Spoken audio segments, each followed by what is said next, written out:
All of his co-workers were gone. What could it mean? Stanley decided to go to the meeting room. Perhaps he had simply missed a memo.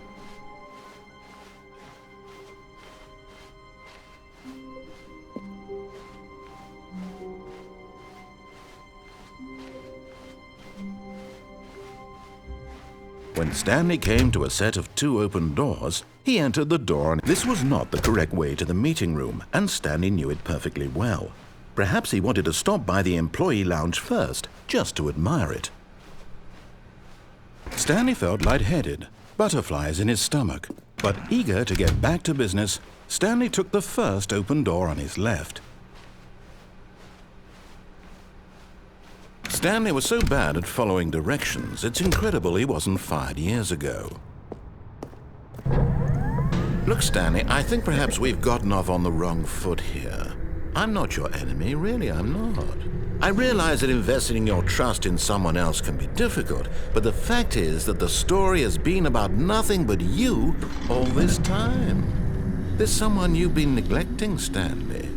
Someone you've forgotten about. Please, stop trying to make every decision by yourself. Now, I'm not asking for me, I'm asking for her. This is it, Stanley. Your chance to redeem yourself, to put your work aside, to let her back into your life. She's been waiting. That's her, Stanley. You need to be the one to do this.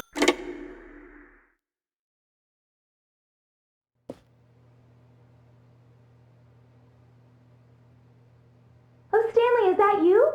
Hold on, sweetie. Sorry to keep you waiting. I'm just pulling the bread out of the oven. All right. Okay, there we go. All right, now, I want you to come in and tell me all about your day. Gotcha. Oh, come on. Did you actually think you had a loving wife who'd want to commit their life to you? I'm trying to make a point here, Stanley. I'm trying to get you to see something. Come inside. Let me show you what's really going on here. Sorry, but you're in my story now.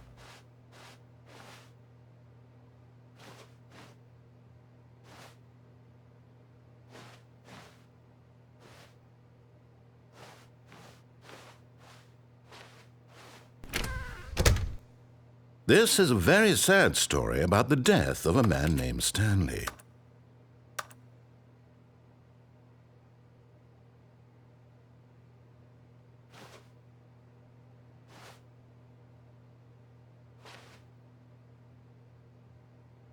Stanley is quite a boring fellow. He has a job that demands nothing of him, and every button that he pushes is a reminder of the inconsequential nature of his existence.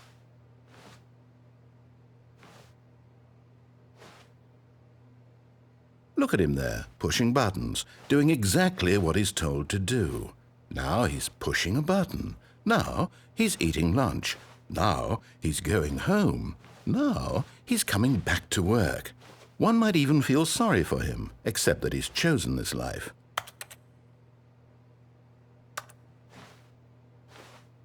But in his mind, he can go on fantastic adventures. From behind his desk, Stanley dreamed of wild expeditions into the unknown, fantastic discoveries of new lands. It was wonderful, and each day that he returned to work was a reminder that none of it would ever happen to him.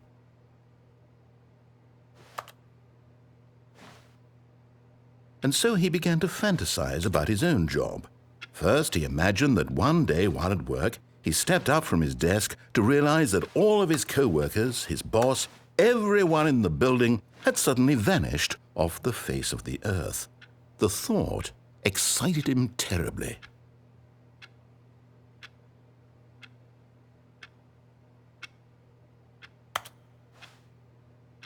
So he went further. He imagined that he came to 2 open doors and that he could go through either. At last, choice. It barely even mattered what lay behind each door. The mere thought that his decisions would mean something was almost too wonderful to behold. As he wandered through this fantasy world, he began to fill it with many possible paths and destinations. Down one path lay an enormous round room with monitors and mind controls. And down another was a yellow line that weaved in many directions. And down another was a game with a baby. And he called it the Stanley Parable. It was such a wonderful fantasy, and so in his head he relived it again, and then again, and again, over and over, wishing beyond hope that it would never end, that he might always feel this free. Surely there's an answer down some new path, mustn't there be? Perhaps if he played just one more time. But there is no answer. How could there possibly be?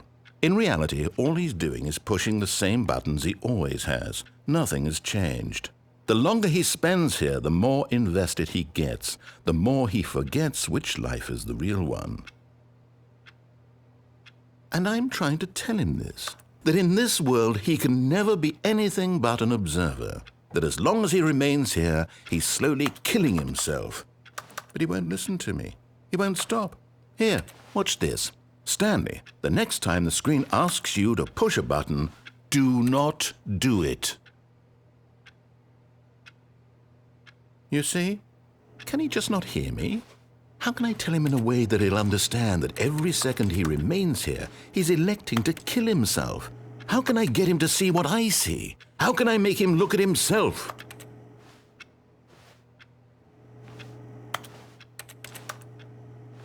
I suppose I can't, not in the way I want him to. But I don't make the rules. I simply play to my intended purpose, the same as Stanley. We're not so different, I suppose.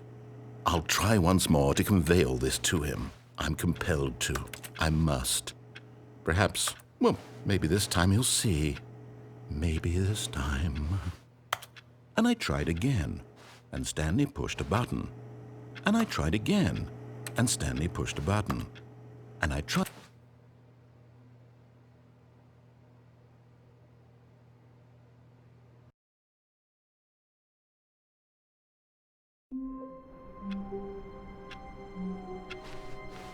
How wonderful.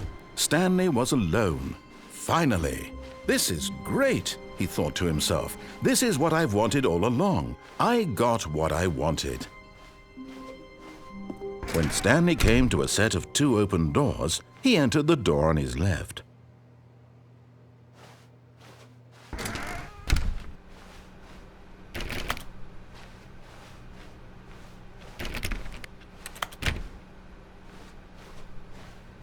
Yet there was not a single person here either. Feeling a wave of disbelief, Stanley decided to go up to his boss's office, hoping he might find an answer there.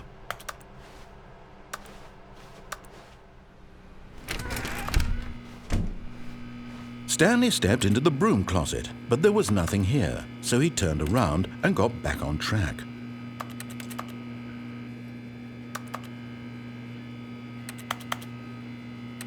There was nothing here, no choice to make, no path to follow, just an empty broom closet. No reason to still be here.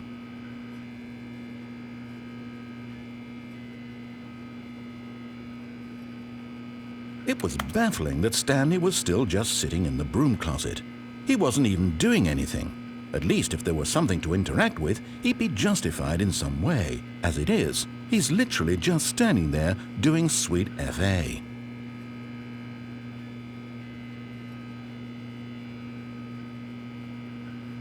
Are you really still in the broom closet? Standing around doing nothing? Why? Please offer me some explanation here. I'm genuinely confused.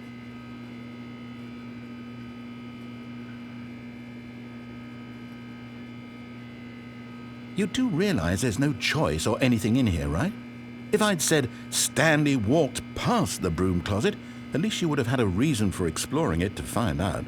But it didn't even occur to me because literally this closet is of absolutely no significance to the story whatsoever. I never would have thought to mention it.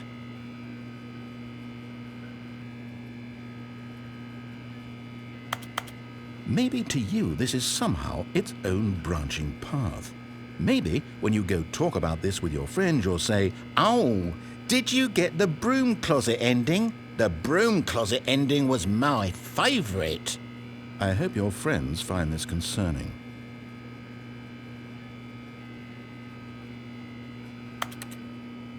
Stanley was fat and ugly and really, really stupid. He probably only got the job because of a family connection. That's how stupid he is. That or with drug money. Also, Stanley is addicted to drugs and hookers.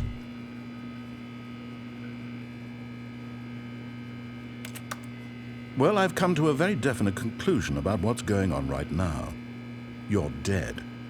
You got to this broom closet, explored it a bit, and were just about to leave because there's nothing here, when a physical malady of some sort shut down your central nervous system and you collapsed in front of your screen. Well, in a situation like this, the responsible thing is to alert someone nearby so as to ensure that your body is taken care of before it begins to decompose. Hello? Anyone who happens to be nearby? The person at this computer is dead. They have fallen prey to any number of your countless human physiological vulnerabilities. It's indicative of the long-term sustainability of your species. Please remove their corpse from the area and instruct another human to take their place, making sure they understand basic first-person video game mechanics and filling them in on the history of narrative tropes in video gaming, so that the irony and insightful commentary of this game is not lost on them. All right, when you've done that, just step out into the hallway.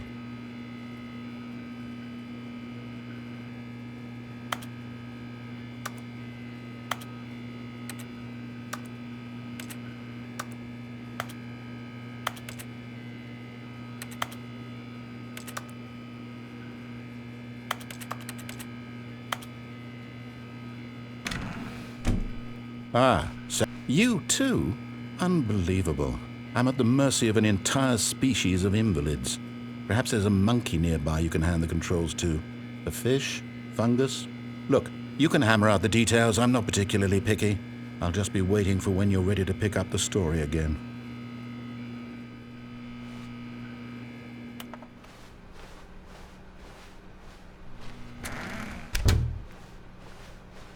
Coming to a staircase, Stanley walked upstairs to his boss's office. But Stanley just couldn't do it.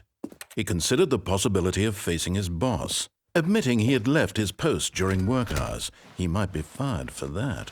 And in such a competitive economy, why had he taken that risk? All because he believed everyone had vanished? His boss would think he was crazy. And then something occurred to Stanley.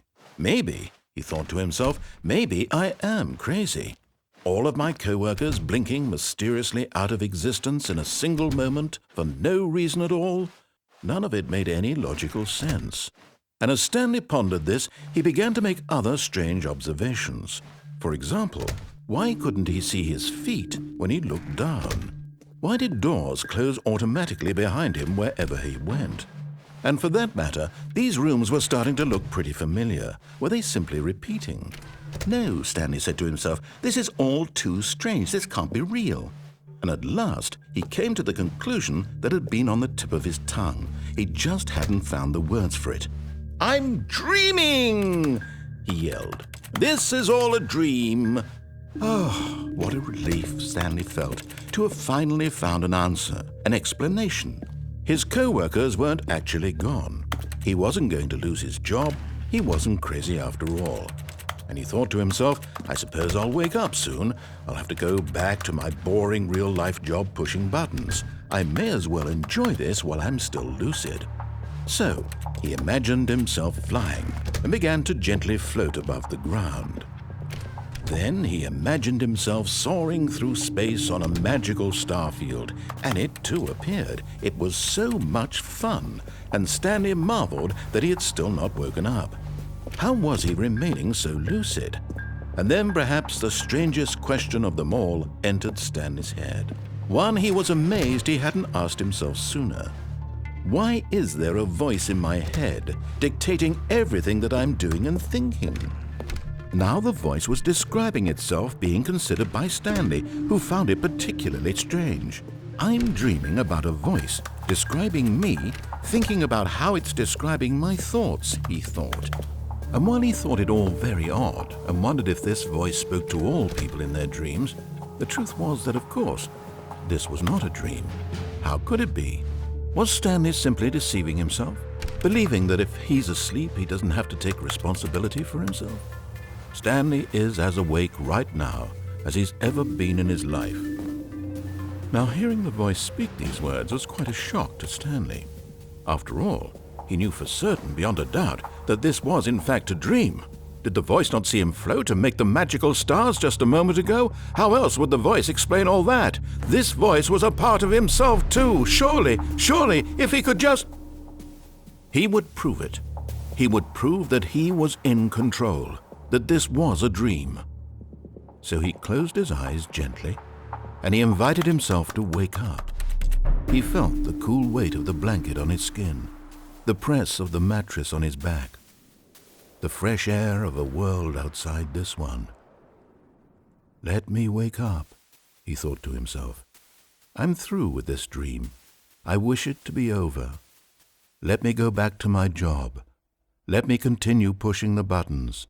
Please, it's all I want. I want my apartment and my wife and my job. All I want is my life exactly the way it's always been. My life is normal. I am normal. Everything will be fine. I am okay.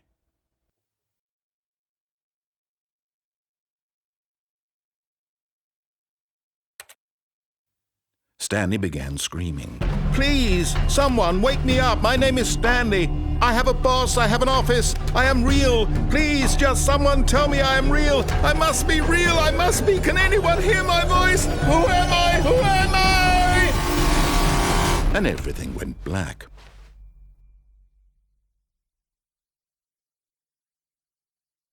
This is the story of a woman named Mariella. Mariella woke up on a day like any other. She arose, got dressed, gathered her belongings, and walked to her place of work. But on this particular day, her walk was interrupted by the body of a man who had stumbled through town talking and screaming to himself, and then collapsed dead on the sidewalk. And although she would soon turn to go call for an ambulance, for just a few brief moments she considered the strange man. He was obviously crazy. This much she knew. Everyone knows what crazy people look like. And in that moment, she thought to herself how lucky she was to be normal. I am sane. I am in control of my mind. I know what is real and what isn't. It was comforting to think this, and in a certain way, seeing this man made her feel better. But then she remembered the meeting she had scheduled for that day, the very important people whose impressions of her would affect her career, and by extension, the rest of her life.